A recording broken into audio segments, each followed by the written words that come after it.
Hi, welcome back.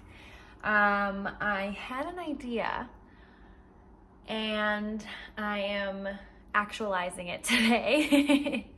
So I was reading Yuri Herrera's book recommended to me by a lovely subscriber who I love engaging with. So thank you for the recommendation. It was called Kingdom Cons, and I finished that, and now I'm reading Carlos Ruiz Zafón's The Shadow of the Wind. And the next book I want to read that I've been thinking about is the Elena Ferrante, My Brilliant Friend. And what do all of those books have in common? The fact that they were not written in English. That's probably like literally the only thing all those books have in common. So I figured I would do a reading vlog dedicated to translated fiction.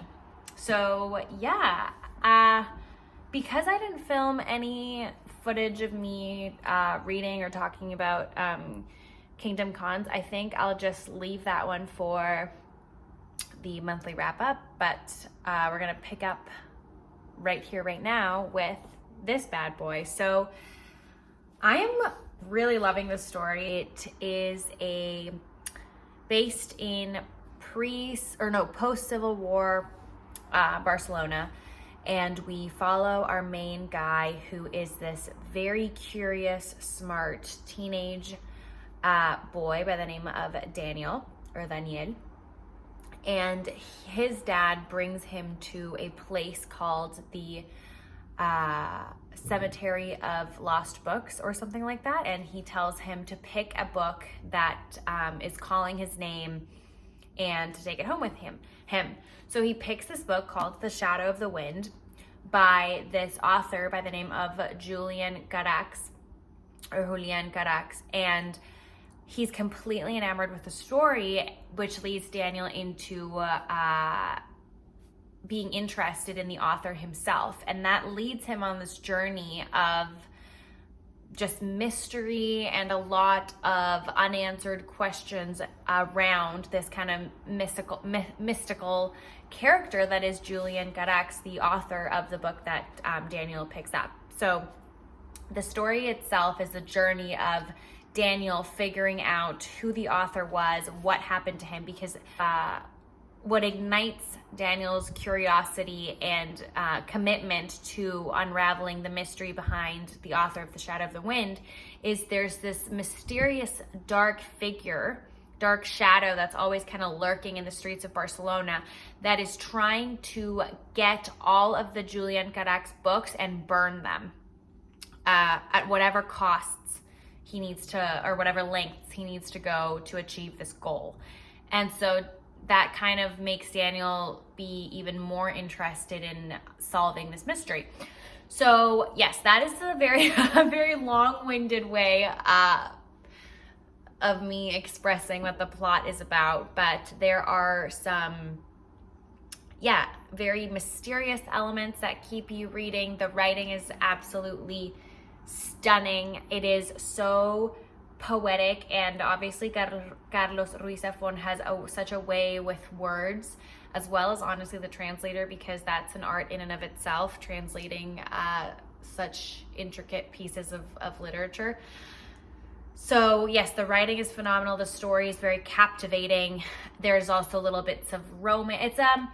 It reads very much like a movie in the sense that you are vividly picturing the story progress, and the world building is incredible. I mean, I just feel like I'm right there in the streets of Barcelona, also chasing all these leads and encountering these interesting characters. And it's just super, super rich and immersive, not only in building that very strong sense of place in Barcelona, but also just these very particular and peculiar characters. So yeah, I'm pretty blown away. And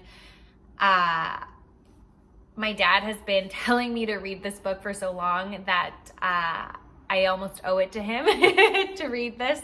And he said that there's four, it's actually a series or a quartet, I guess you could say.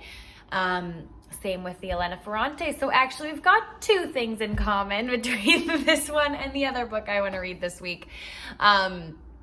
So my dad said that they get better and better and better, which is not a quality that a lot of series share, in my opinion. I think usually the first one is the strongest and then things just kind of go downhill.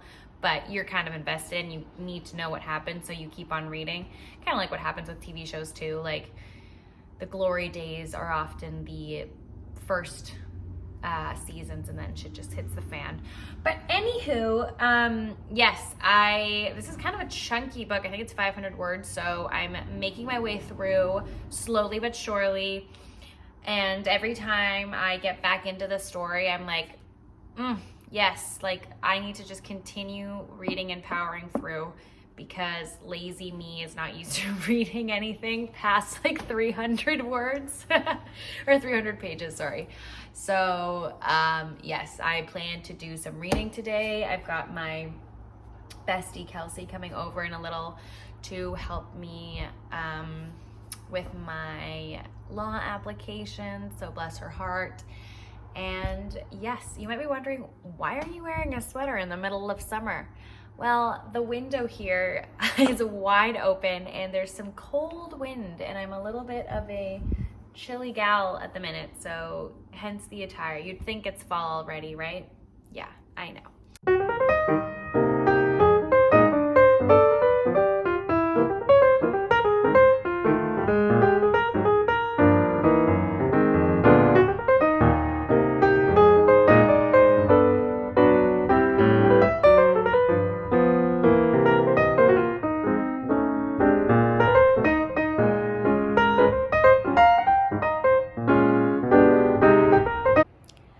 It's a new day.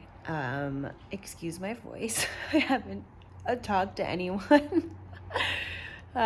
Charlie is in the States at the minute, so it's just me. Yeah, so I did some reading last night. We are, I want to say, almost at the 300 point. Yeah, 357, so like not really, but kind of.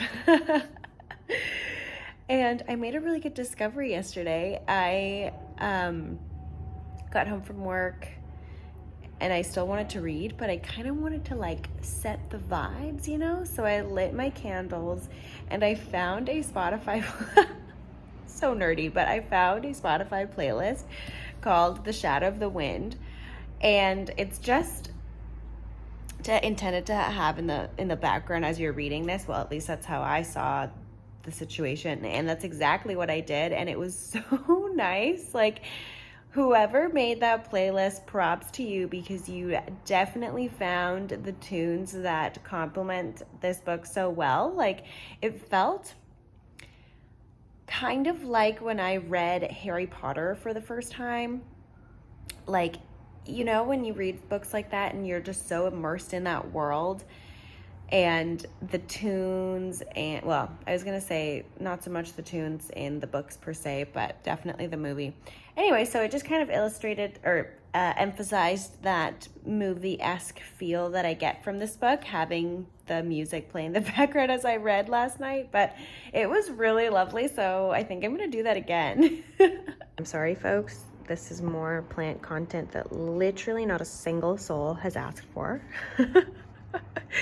But I moved this plant. Actually, I'm not even going to take credit. Charlie suggested that we move this little guy that was sitting right here to the window. And oh my God, they are thriving here. I'm so happy that we made this move because, oopsies, we got a little flower as a thank you. And this one, I'm literally dying. I thought this was ogre ear, like the ogre ear succulent plant, but I don't think that's accurate because look, there's these three and there's a little tiny one right there. It's flowering, and I'm pretty sure that the ogre ear succulent doesn't flower. So if anybody knows what this could be, let me know. I could literally start crying. I mean, look at that. Ugh. I just love my plants. I've said this time and time again, but just brings me so much joy. That's my fiddle leaf fig that I also love. And my birds of paradise, who's also friggin' thriving. And there's another new plant growth right there, or new leaf growth.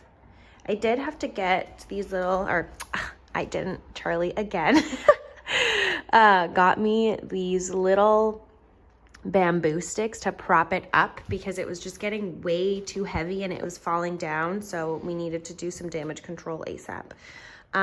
Enough about my plants. I'm sorry. I just can't. I could gush about them forever.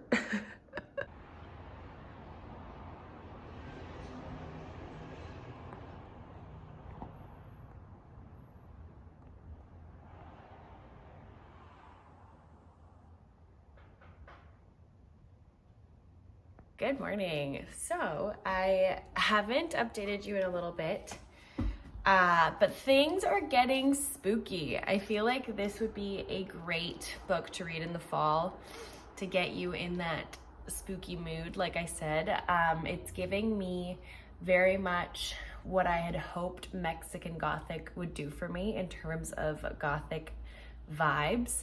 This is doing it for me. At the minute,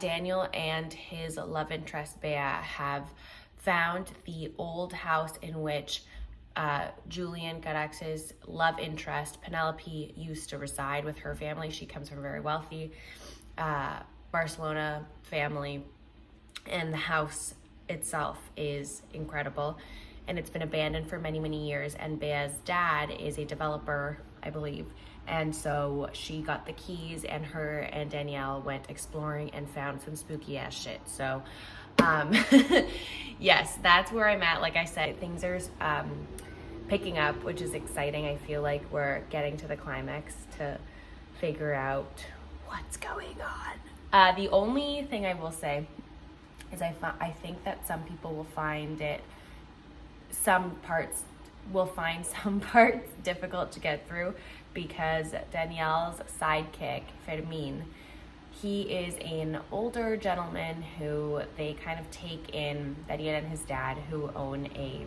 bookshop. They take him in and give him a job, and he's incredibly smart and quite a womanizer, if you will. So some of the lines he delivers are sexist. Like, it's a little cringe, but I kind of excuse it. God, I can't speak this morning.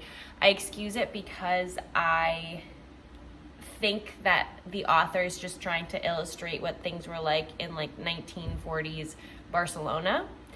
But yes, I can see why some people would really take issue with that. So just a disclaimer, it kind of reminds me of, there's a subreddit that my boyfriend showed me. It's called Men Writing Women, and it's just like excerpts from different books that are just uber cringy of men writers being like, and then I could see her plump breasts and her fertile, shapely body. Like, just super, like, very focused on the female anatomy and not much else. So I'm not saying that's the case for every woman character, but when it does come to Fermin and what he has to say about women, it's a lot of that. So yeah, just FYI. So yeah, I hope to do more reading today. I'm going into the bookstore, so I've got a lot of book deliveries coming in today. So I don't know how much reading I'll get done, but yeah, I'm really enjoying it. I know that it I don't know. I was going to say I don't think I'm going to get any answers in this book because there's 4. However, I am looking forward to seeing how this book ends and what more we can find out about this very peculiar author, Julian Garrex.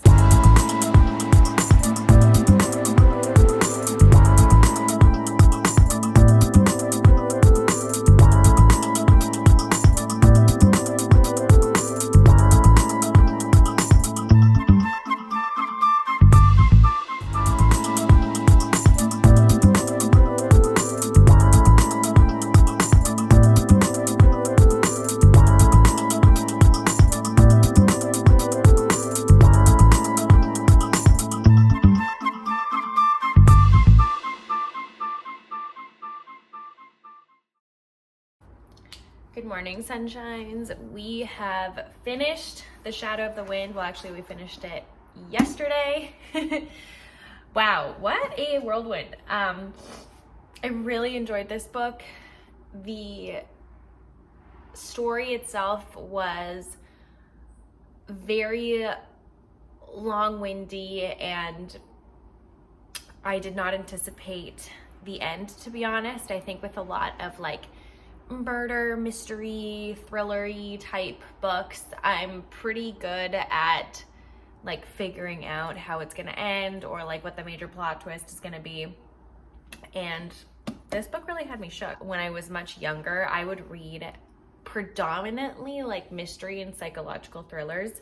So this kind of trope is not new to me, but I just haven't read it in quite a while. So it was nice to, although this is much more elevated and not trying to like purposefully trash the books I read in the past, but this was just like on a whole other level. I mean, the writing was phenomenal.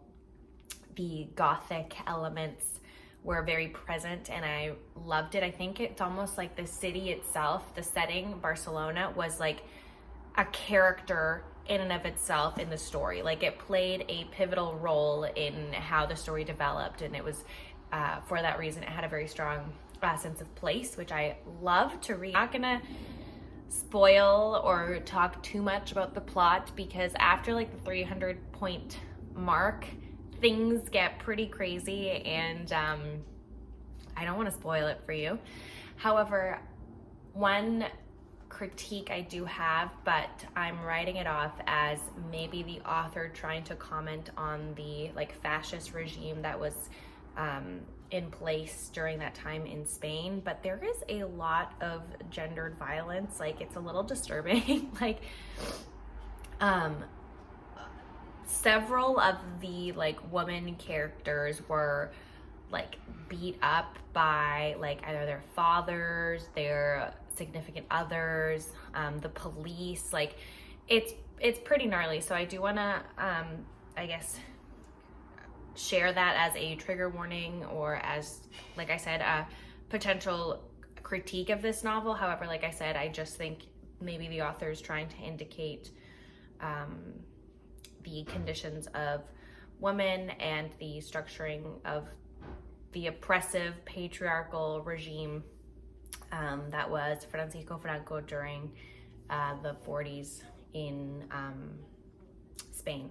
So yeah, that I didn't love, and it was quite disturbing, like I said. But I'm very excited to read more of this series. It's definitely not going to be, because I have been known to just start a series and just like read the first one and be like, okay, yeah, like that was good.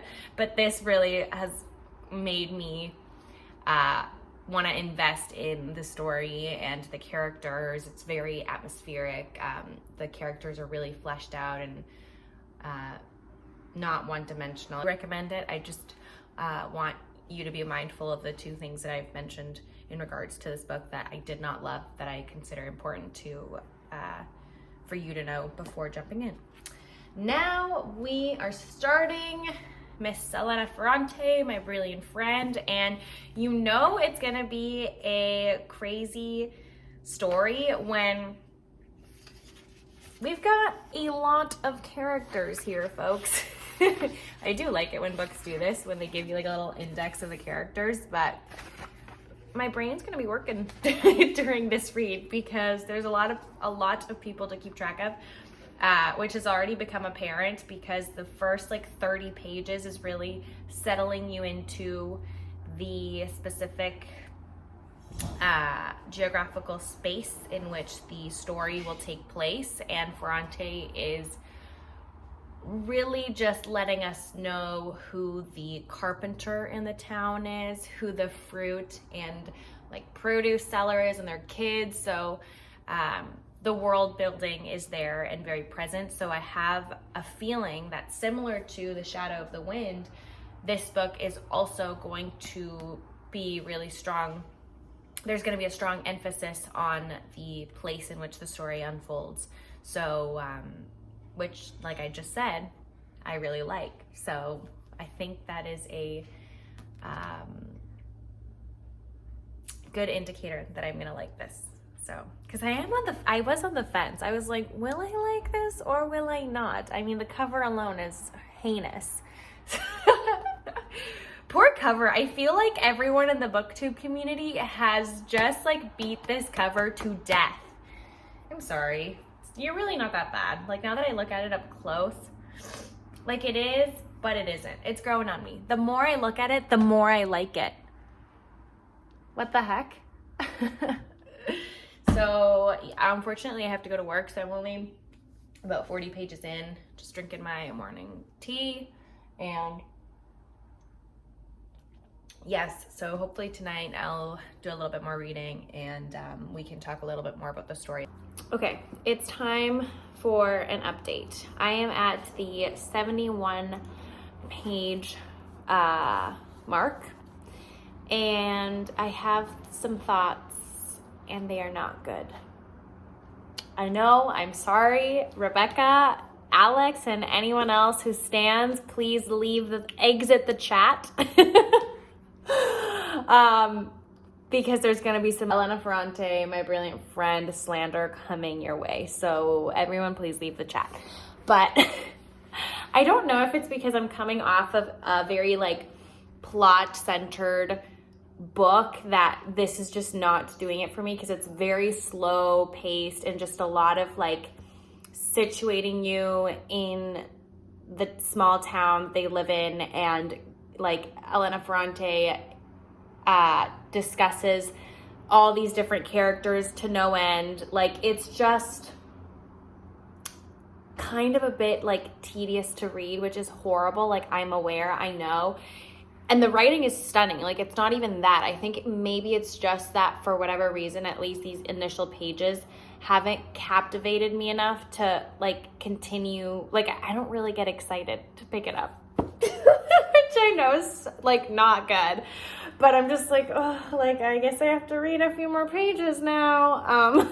That's kind of the vibe at the minute, which, yeah, I don't know. I can't quite pinpoint why it is that I'm feeling this way. But yeah, I'm not excited to pick it up. And I think, like I said, it just stems from maybe me not feeling any sort of like investment in the girls. Although there is some like competition and tension and cattiness between them, which is like definitely interesting to read. And like I said, the writing is like gorgeous, but I don't know what it is. It's just like not sucking me in like I thought it would.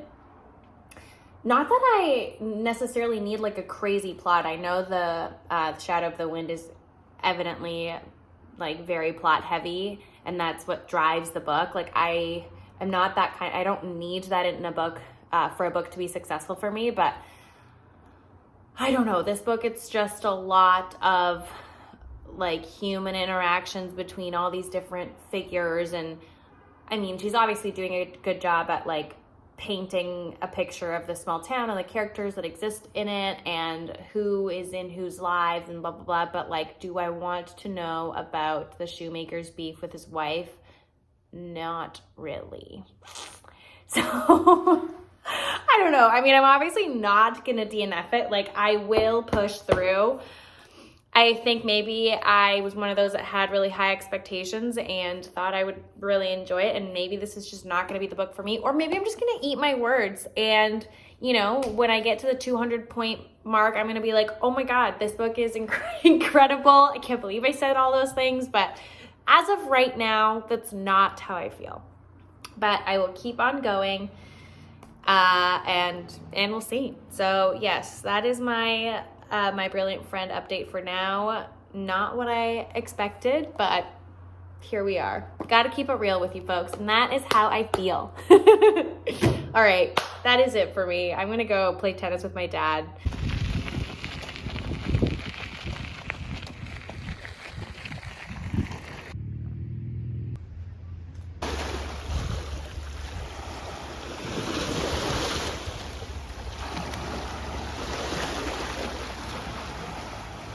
Okay, so I was just doing some reading in bed, and I was just reminded to turn on the camera and do a little update. And I cannot believe I'm saying this, but I truly feel like there's been like a 180 shift. Did not expect to say that at all, to be quite honest with you.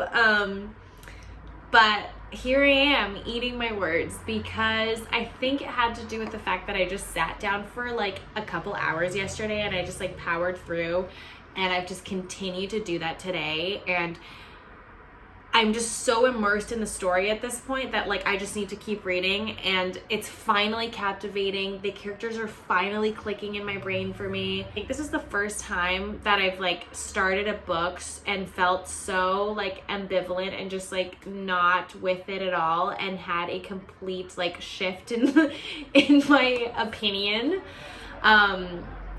So if there's one thing I can say so far, granted I'm not done, if you happen to be in that boat where you start this book and you're like, what is the hype about? I really don't get it. This is low-key kind of boring.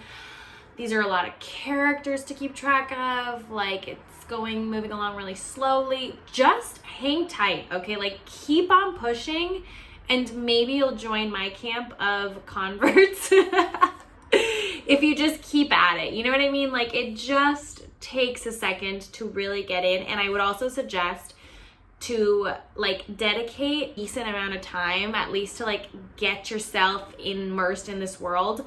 So this isn't a book that you like read a couple pages, put it down, then pick it back up, read a couple more. Like, it's just not it. Because I think that was my issue when I first started this, that I was just like dipping in and out, and when I wasn't reading, I was like, oh, I don't really want to go back to it. So I would just say sit down, dedicate a few hours, bang out some pages, and I feel like that'll like jumpstart the process and the story and your love for this book.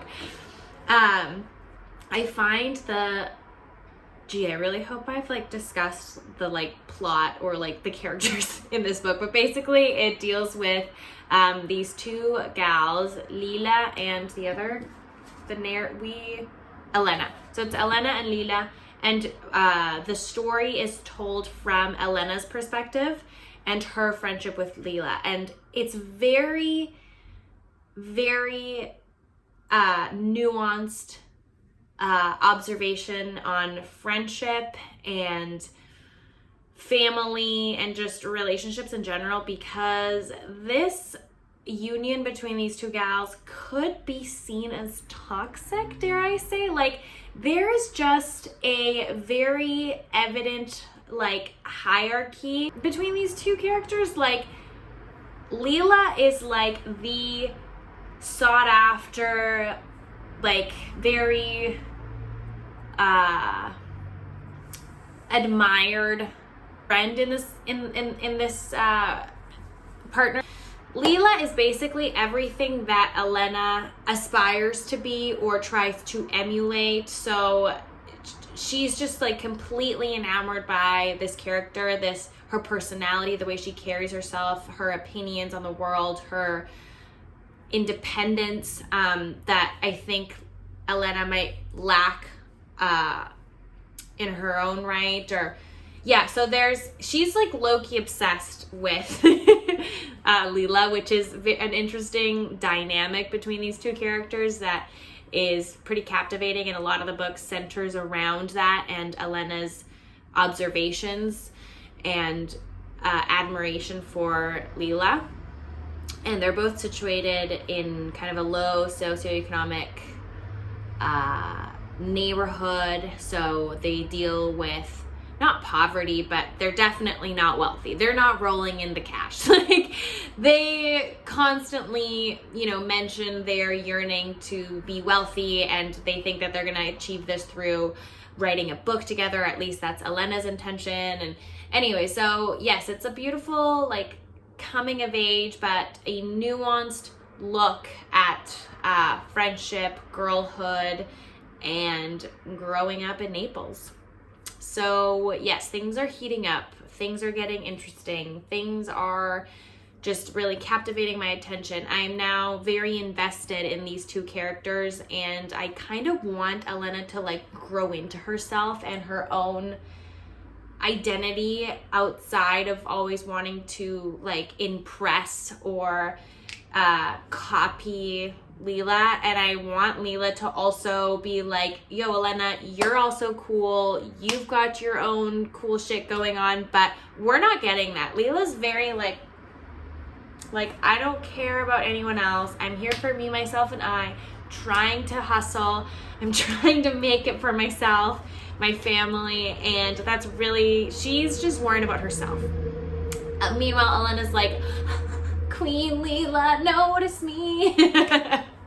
So very interesting dynamic. I think pretty relatable. I'm sure there's readers out there that can or have personal experience with a friend like that, or a situation, an unfair reciprocal relationship. So it's pretty interesting to read,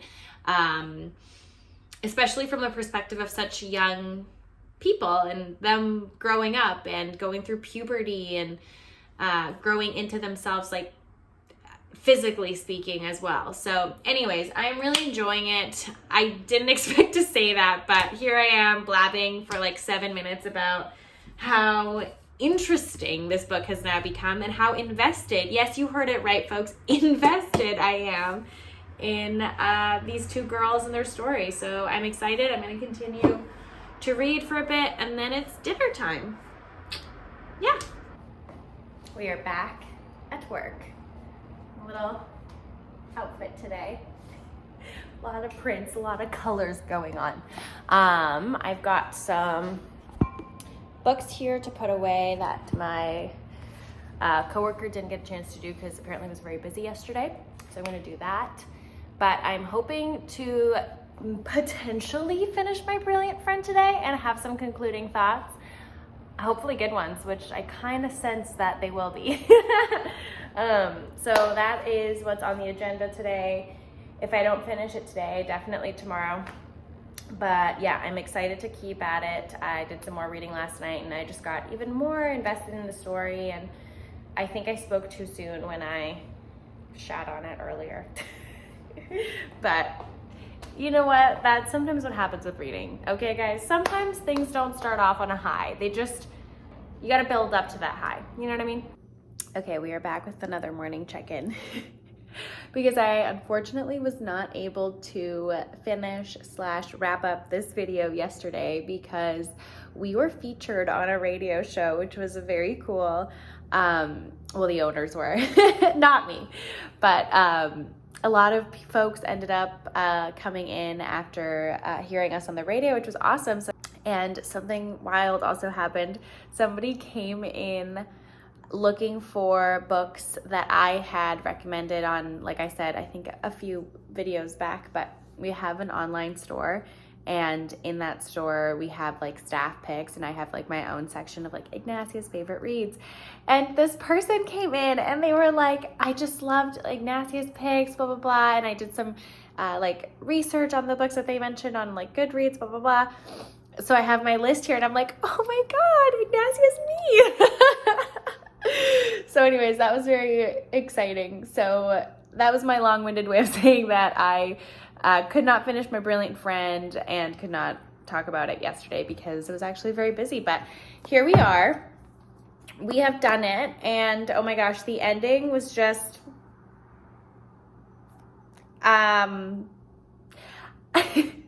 It felt like Elena Ferrante got up in the middle of the chapter to go to the washroom or to get herself a little snack or something, and accidentally hit print, publish, let's go, without finishing her thought, or because it was, I mean, obviously it's done on purpose, but it was left on such a high that now I'm like, oh my gosh, there's a lot of tension here. I need to know what's going to happen.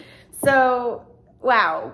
This book truly tested me, okay? I truly thought it was not going to be for me. I was not going to enjoy it. And, sometimes that happens with very hyped books. You just read them and have super high expectations, and those expectations are sadly not met. However, I will say, like I've said a million times during this vlog, just keep at it, because wow, I am very content that I just pushed through and read it and really, really liked it. So I think the book is really successful in establishing these relationships between obviously the two girls, Elena and Lila, but also with everyone else that encompasses their lives and the little world that they live in within Naples, the neighborhood that they all inhabit, and the kind of impoverished conditions they find themselves in, and how both, I think this is kind of an underlying theme that is largely discussed in the book, and kind of how both of these women, Lila and Elena, navigate the world in a way so that they can like advance themselves in the world and not continue on the status quo or continue on living this their impoverished reality. So the ticket out, I think, for Elena is to pursue an education, and she's so committed to studying and so disciplined, and is rewarded at the end for all of the hard work. And she goes on to high school, which is kind of this like unheard accomplishment, especially for women in that time and in her socioeconomic position. So that she sees that kind of as like her ticket out, like I said. And for Lila's case, she unfortunately is not granted the same opportunities as Elena, and she's unable to continue to pursue her education despite her intellectual curiosity and like desire to continue to pursue her education. And the way that she sees fit is to enter into this marriage with one of like the like wealthier folks in the neighborhood in Naples, and that she sees that as her ticket out of poverty, and to perhaps maybe not leave the neighborhood, because that's not really what's implied, but at least construct a different reality and a different world, and have more access to a better life in her eyes through this marriage. So I thought that was really interesting, and the different avenues that both of the women take. And yeah, so anyways, that's just like one theme that this initial book deals with that I really enjoyed reading about, and can't wait to read the second one. I can't believe I'm saying this, but I really am so excited to read the second one. So yes, those are my concluding thoughts. Hope you enjoyed this very long, yes, apologies for those that don't like long videos, I'm sorry, and for those that do, here you go. But yeah, it was a very successful couple weeks of reading, I must say. I really enjoyed both of these translated works of fiction. And actually, one last thing that I found really cool that I didn't know, and maybe I'm literally the only human that didn't know this, but Elena Ferrante is actually just an alias, because we don't know who is the author, really, like the real life person behind My Brilliant Friend, which just adds a layer of coolness that I had no idea about. So I love the anonymity behind that, and preserving of their identity, and letting the work speak for itself, and not be tied to somebody in particular. I don't know, I just thought that was really cool, and I had no idea. So Elena Ferrante, you're killing it. Anyway, yeah, so that's all I've got for you today. I hope you enjoyed this long reading vlog, and I will see you all very soon. Bye.